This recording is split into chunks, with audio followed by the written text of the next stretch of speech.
निरंतर संग आसनी घडे भोजनी गमनी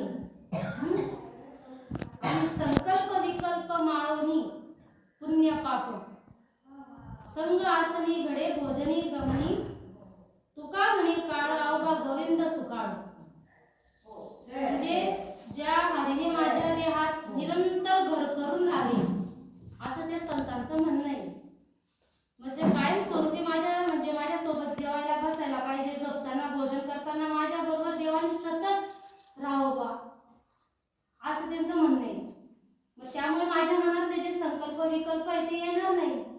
आणि माझं म्हणजे जे तुकाराम महाराज म्हणतात ना की असं झालं म्हणजे माझा जो सर्व काळ जो सगळं चांगला या गोविंदा सोबत जोडला जाईल असं ते सांगतात. मग आता बघा, आता हे नवीनच सुरुवात झाली तुमची घराची. आता आपल्या या घराची सुरुवात झाल्यानंतर आपल्याला किती आनंद वाटतोय. आनंद वाटला का नाही? आपण कलर वगैरे दिला, मग इथं गुण्या गोविंदाने आपण नांदू, आपला परिवार, मुलं बाळ नाही का, नातू याची बाळ आपली फुलंच आहे बा. तर हे जे आहे चौकस जे बांधले ते आपल्याला आनंद देण्यासाठी आपण बांधले. मग इथे आपण खर्च केले पैसे वगैरे. या वास्तूमध्ये आपल्याला सुख शांती मिळावी, सुख शांती मिळावी म्हणून आपण तिथे देवाची उपासना करतो, कळस मांडतो, पूजा अर्चा करतो. म्हणून आपल्याला तिथं मन प्रसन्न होतं. आणि ते प्रसन्न झाल्यानंतर म्हणजे ही वास्तू प्रसन्न होते. आणि वास्तू प्रसन्न झाल्या म्हणजे अगदी आनंद असतो. कुठल्याही गोष्टीची आपण कल्पना कुठल्या मनात आणत नाही, काही आणत नाही. मग त्याप्रमाणे जशी वास्तू ही मन प्रसन्न करणारी आहे, तसं हे देवरूपी जे घर आहे, हे जे देवरूपी जे घर आहे यालाही त्यांनी प्रसन्न करण्याचं सांगितलं. जेवढं आपण राहण्यासाठी म्हणजे बाह्य रंगाने आपण शरीर बाहेर म्हणजे बाहेरून दिसतंय ना शरीर, मग या शरीराच्या सुख सुविधासाठी आपल्याला ही वास्तू लागली नाही का. इथं आपल्या शरीराचं म्हणजे संरक्षण होण्यासाठी आपण घर बांधलं. मग हे झालं आपल्या शरीराचं संरक्षण झालं. मग इथे आपण आनंदाने म्हणजे मुलं बाळ लेकरं बाळ फुलली. मग हे झालं आपलं मनाचा आनंद समाधान झाला हा. मग तसंच त्याप्रमाणे संतांचं काय म्हणणं आहे, तुम्ही जेवढं मनपूर्वक हे बाहेर वास्तू तुम्ही निर्माण केली तुमच्या संरक्षणासाठी, मग तसं या देहाच्या संरक्षणासाठी तुम्ही बाहेरची वास्तू निर्माण केली, तर त्याच्या आतल्या ज्या वसुदेव आहे आपला, मग त्याच्या संरक्षणासाठी तुम्ही काय केलं. मग त्यांचं म्हणणं असं आहे का तुम्ही जोडीला जर आत्म्याचा सुद्धा तुम्ही जर विचार केला, हा झाला तुमच्या जीवाचा, पण तुम्ही भावाचा पण जर विचार केला तर अजून गोकुळ तुमच्या घरात येईल. तर तुमच्या घरात जर भगवंत जर साक्षात तुमच्या सोबत आहे तर तुम्हाला कशी भयचिंता. हरी आला आता मग कशी भयचिंता. मग हरीच जर तुमच्याकडे नांदू खेळू लागला, बागडू लागला, मग काय तुम्हाला कमीच नाही हो. संकट सुद्धा यायला घाबरेल आपल्याकडे. कारण नाही इथं हरीची वस्ती आहे.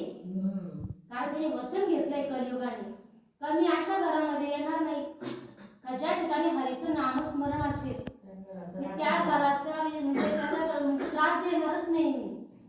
कलियुग मानतो ज्या ठिकाणी कलियुग कसा मानतो का ज्या ठिकाणी हरीची भक्ती केली जात नाही, ज्या घरी सत्संग होत नाही, ज्या घरामध्ये काहीच नसतं, कुठल्याही गोष्टीचा गंध नसतो, मग अशा ठिकाणी कलियुग कशा आकारामध्ये प्रकट होतो का त्या घरात दरिद्रता येते, त्या घरात खायला प्यायला मिळत नाही, वादविवादग्रस्त होतात, संकट येतात, रोग वाढतात, ते वाढतात. असं त्या कलियुगाचा मार आहे. मग त्याला लांब पळवण्यासाठी आपल्या ह्या कलियुगात कलियुगी उद्धार केवळ हरीच्या नामाने, म्हणजे तुमच्या हरीच्या नामाने तुम्हाला उद्धारही होणार आहे आणि तुमचं संरक्षणही हरी करणार आहे. म्हणजे आंतरबाह्य सांभाळेल, तुम्हाला तो सगळ्या ठिकाणी समजून घेणार आहे. मग तसं या हरीचं चिंतन आपल्याला सर्व काळ करायचंय. मग ते हरीचं चिंतन कसं होईल. मग त्याप्रमाणे आता ही जी भक्ती साधू संतांनी केली, गजानन महाराजांनी केली, स्वामी समर्थांनी केली, रामदास बाबांनी केली, आमच्या श्रीपाद बाबांनी केली, ज्ञानोबांनी केली, तुकोबांनी केली, जेवढे संत अवताराला येऊन गेले मग तेवढ्यांनी कोणती भक्ती केली याचा आपण अगोदर मार्ग शोधला पाहिजे. कोणत्या रस्त्याने गेले म्हणजे कोणत्या मार्गाने गेले. आपण बघा हरिपाठातच म्हणतोय कारण ते नामाच्याच मार्गाने गेले. मग ज्ञानदेव जीने नामे विन रामकृष्ण पंथ प्रवीण.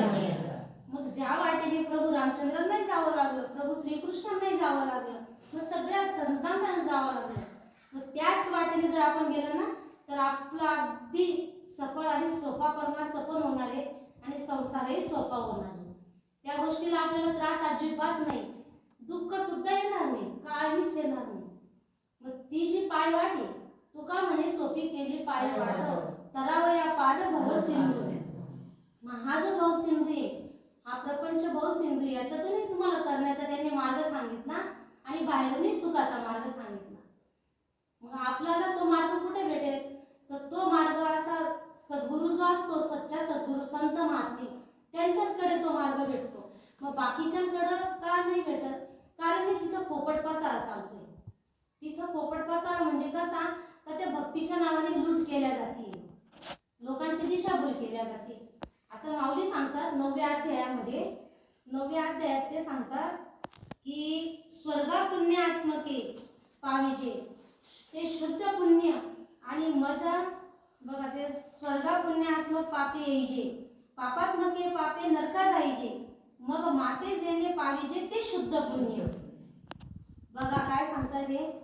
आता स्वर्गा पुण्यात्मक पापे यायचे म्हणजे आपण जे पुण्य करतो ना ते सुद्धा पापात्मक मध्ये जमा होते. म्हणजे तुम्हाला म्हणजे तिथे स्वर्ग, आपल्याला वाटतं पुण्य केलं तर तिथे स्वर्ग भेटणार, पाप भेटलं म्हणजे नरक भेटणार. मग अशा वेळेस काय होतं, मग आता पुण्य म्हणजे कोणाला, तर आपण म्हणजे हे मठाडे बांधणे, आश्रम बांधणे नाही का, मंदिरं बांधणे, तिथला अधिपती होणे, मग तिथली ती सत्ता गाजवणे, मग त्याच्या नावाने लोकांची दिशाभूल करायची, दान धर्म करायचा, ते करायचं, असं वाटतं. लोक वाईट असतात, समजवाईट असतो, ते दान धर्म करत असतात, त्यांना माहित नसतं ना. पण ही जी मंडळी आहे, मग ही जी अशी लोकांना हे गुंतवतात, पण ते पुण्य नाही होत. मग पुण्य कसं आहे, आता 9व्या अध्यायातून माऊली सांगतात का पुण्याची पावती सरे सरे इंद्रपदाची उठी उतरे, येऊ लागती माघारी मृत्यू रोगी. म्हणजे जोपर्यंत आपलं पुण्य हे तोपर्यंत आपण स्वर्गात राहायला आपल्याला जागा आसन भेटू शकतो. पण आपलं पुण्य जर नष्ट झाल्यानंतर परत पाप येईल तर ते आपल्या खाली फेकल्या जाईल ना. मग आपल्याला तुकाराम महाराज म्हणतात, मला ना पाप बी नको पुण्य बी नको, मला असं करून टाका, हरीच्या नामस्मरणाने कत्रून अग्नी दिले समरस झाले, तैसे नामे केले जपता हरी, जपता हरी. हा, मग आता इथं काय सांगितलं, हरीचं नामस्मरण सांगत नाही लोक. लोक कसे सांगतात, आता त्यांनी नावाला देव धरून घेते, कोणी कोणत्या नावाने भक्ती करतं, कोणी कोणत्या नावाने भक्ती करतं. पण ज्या भगवंतांनी, ज्या देवांनी ज्या मार्गाने भक्ती केली तो मार्ग का सांगत नाही? कर्मकांडाच्या दिशेने लागला, म्हणजे लोकांना कर्मकांडामध्ये त्यांनी प्रवेश केला. मग ते कर्मकांड असे असतात का माणूस भीती पोटी काही ना काही करतच असतो नाही का. आपल्याला कर्मकांडामध्ये निघायचे. मग त्यामुळे याच्या देहरूपात ज्या घरामध्ये आहे तिथे आपला हरी, एक हरी आत्मा जीव शिव शिवमा वायात दुर्गमन घाले.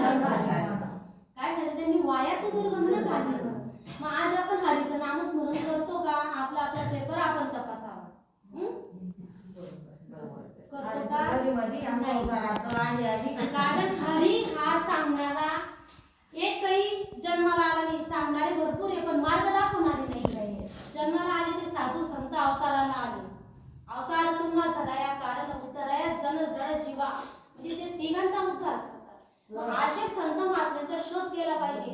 आणि आजही आहेत तसे संत महात्मे अनुभव आणून देणारे आहेत, हरीच्या नावाचा अनुभव आणून देणारे आहेत. मग जशी ती अनादी काळाची परंपराची जी मालिका आली, आपण दरवेळेस ती मालिका म्हणतो ना, आदिनाथ उमा बीज प्रगटले मच्छिंद्र लादले सहज याची प्रेममुद्रा वरुषासी दिसली ना. मग त्याप्रमाणे आजही अनादी काळाचा अनुभव आणून दिला जातोय. तो आणून दिला जातो आनंद संप्रदायामध्ये.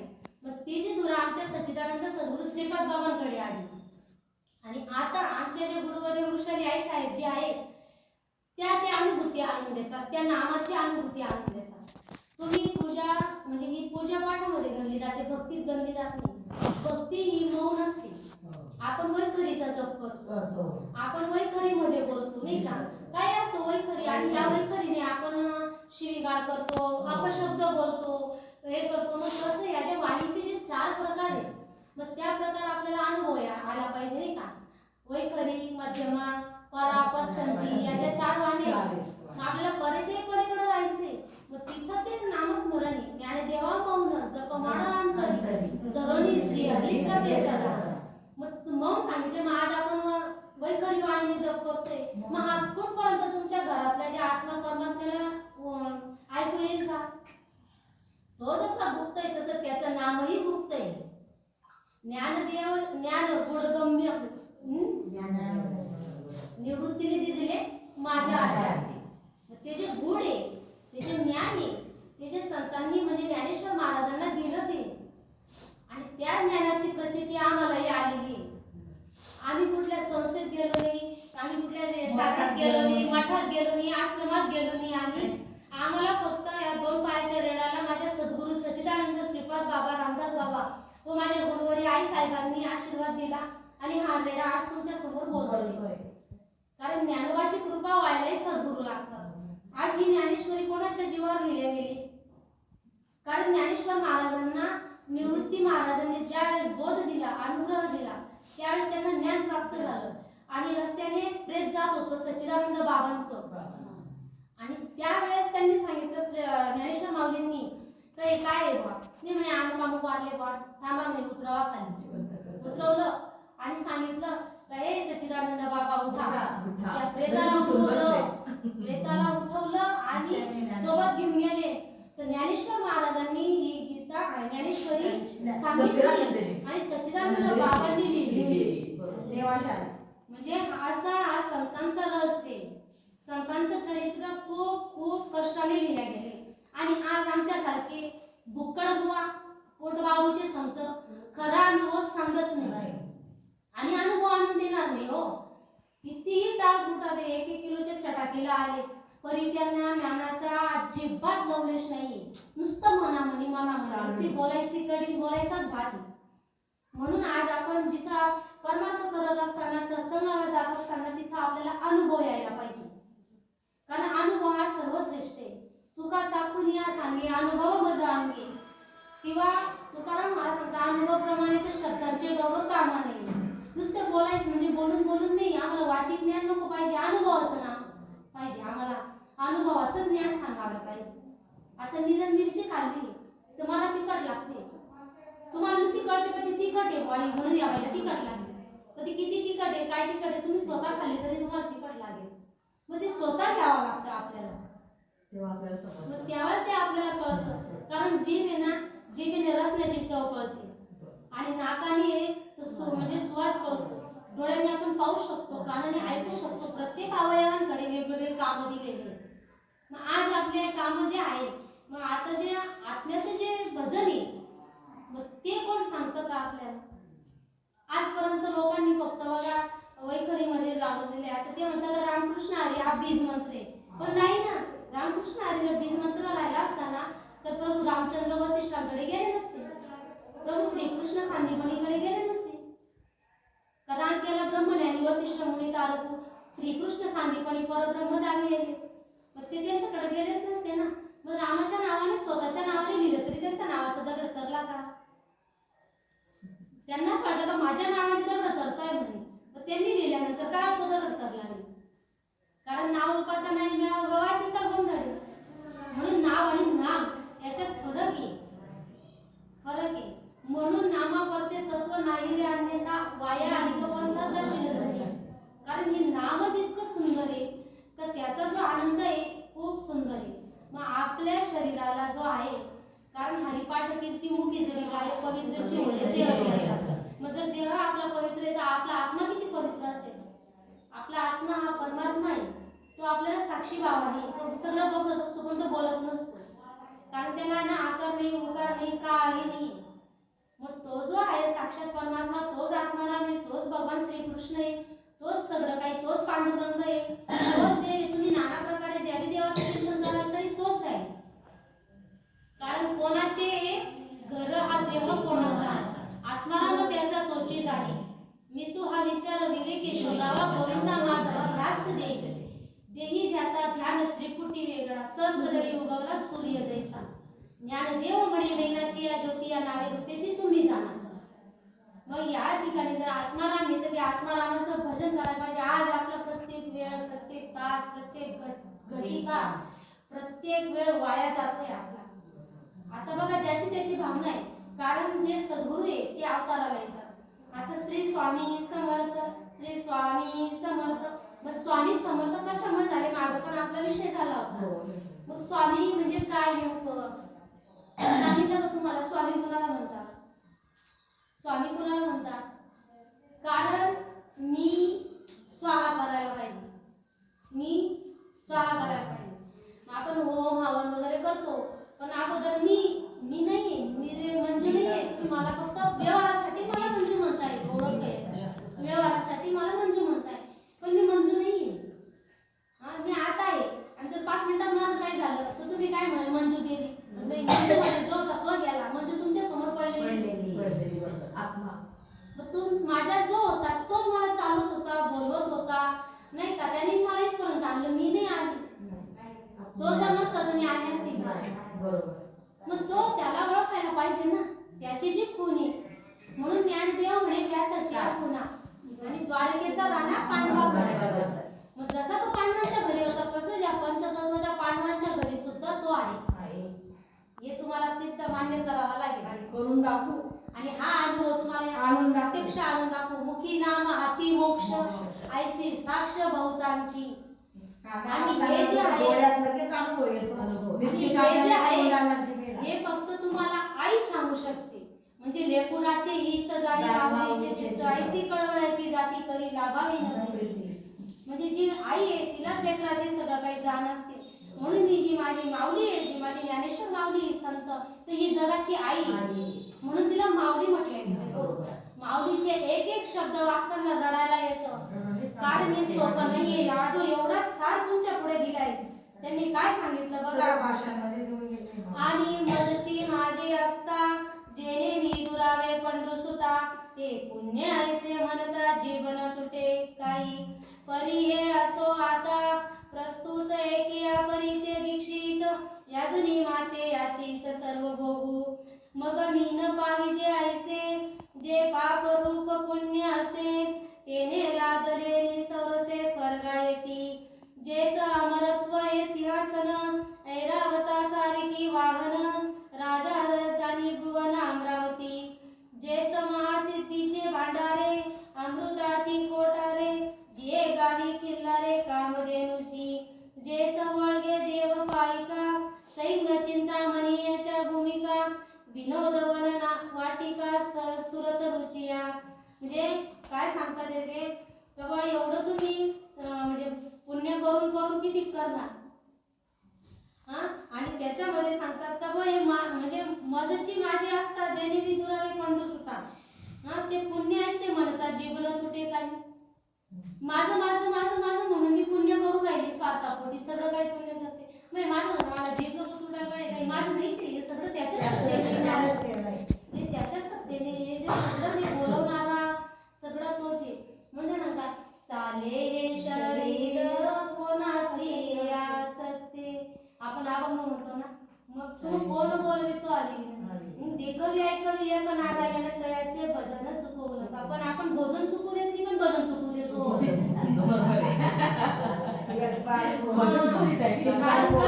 शरीराला त्याची सवय. माझ्यावर सांगते नाही, मला पुढे घ्यायची, मला करतो भजन प्रत्येक गोष्टी असे हो. म्हणून आपल्याला हरीचं भजन पाहिजे. कारण हरीचं भजनच हरीला भोजन निवडतं ते. आणि ते भजन आपल्याला जर हरीला जर नाही दिलं ना, तर आपलं सगळं पोलून जातं. म्हणून आहे ना, हरी हरी हरी भोजनसाठी उठून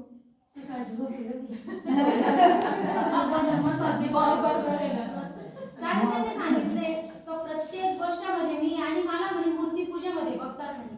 कारण मी आकाराला आले नाही म्हणून, मी आकाराला 12 वेळा त्याच सांगितलेले आहे त्यांनी. मग त्याच्यामध्ये ते सांगतात मला ते आकाराला आणला आणि मला निवड ठेवल्या गेला. मला माझी वस्त्र बदलतात, मी लोकांना वस्त्र पुरवतो म्हणे, ते मला वस्त्र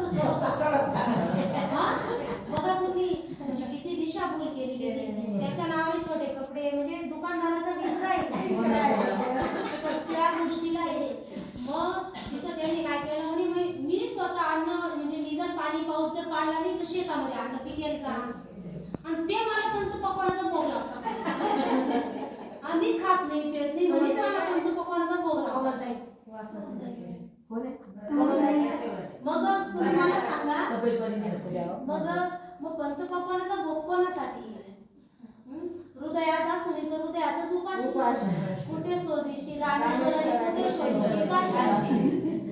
मग तुम्ही आता तो न खाता देवाला निवेद्य देऊ राहिले तुम्ही.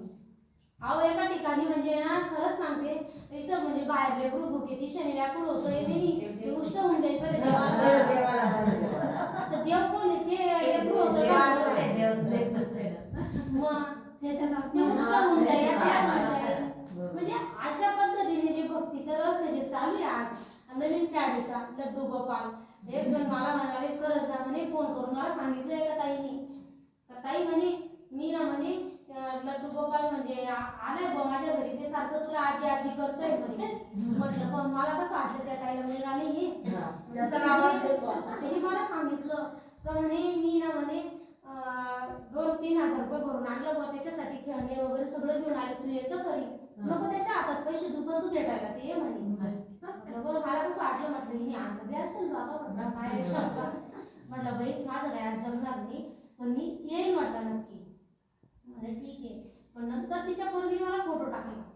हो ये लड्डू गोपाल म्हटलं घ्या. म्हटलं माझी एवढी लायकी का मी त्याची आजी बनेल का तू त्याची आई बनशील का? लड्डू गोपालची लड्डूनी आपल्याला तयार केलं का आपण लड्डूला तयार केलं?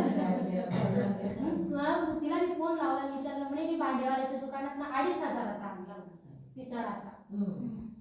सांगा तुम्ही आता त्याच्या दुकानात तो विक्री करतो तो किती मोठा भाग्यवान. तो जर देव विकतोय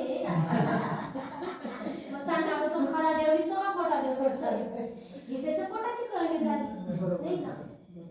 मग नाही खर्चली कवडी दमडी नाही मोजिले नाम जन्माभरीच्या श्वासा इतके मोजिले नाही ना. विकत घेतला श्याम बाईनी विकत घेतला श्याम. मग त्या संत मीराबाईने कुठला श्याम विकत घेतला होता? तुम्ही तर पैसे खर्च करून आणताय आणि त्याच्या मागे पळताय. म्हणजे सकाळी उठला का त्याला निवेद्य देते त्याला रात्री खेळाडते झोपवते. या सगळ्या येण्याच्या आहे नवीन फॅड. म्हटलं बाबा मी तुझ्यामध्ये राहून तर मी माझं जेवढे मला आठवण पडून देईल मला